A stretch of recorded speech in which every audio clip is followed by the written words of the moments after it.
नमस्कार, मैं उपासना सिंह। आप देख रहे हैं दर्श न्यूज। एक बार फिर चर्चा में है लोक जनशक्ति पार्टी के अध्यक्ष और केंद्रीय मंत्री चिराग पासवान।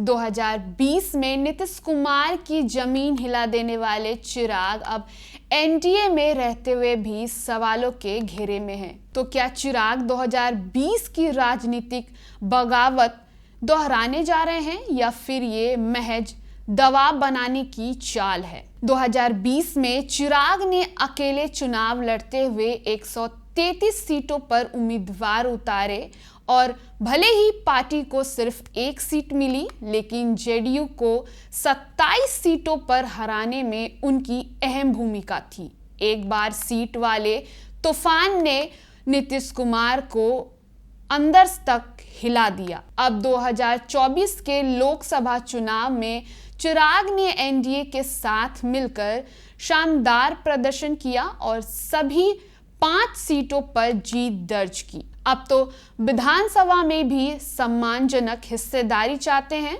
यानी 35 से 40 सीटों पर दावा। लेकिन यही दावा बन रहा है एनडीए के लिए सिरदर्द। उनके ये बयानों ने हलचल मचा दी है।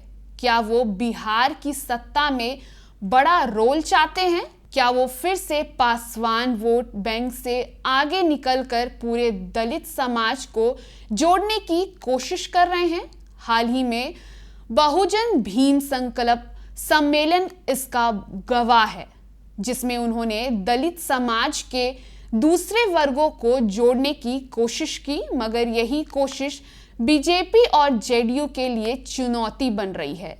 वहीं तेजस्वी यादव उन्हें बाहरी कहकर तंज कस रहे हैं। वहीं मांझी कह रहे हैं सीएम पद की कोई वैकेंसी नहीं है। और उपेंद्र कुशवाहा भी चिराग को महागठबंधन धर्म की सीख दे रहे हैं। यहां तक कि रामदास अठावले ने भी कह दिया है दिल्ली ही रहो चिराग। तो सवाल है, क्या चिराग पासवान फिर एक बार एनडीए के लिए ट्रबल शूटर नहीं बल्कि ट्रबल मेकर बनेंगे?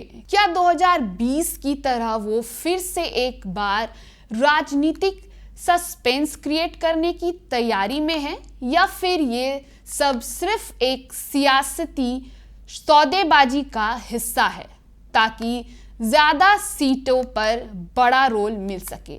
जवाब चाहे जो हो, लेकिन इतना तय है कि बिहार की सियासत में चिराग पासवान का नाम एक बार फिर सबसे रोशन और रहस्यमय किरदार बनकर उभरा है।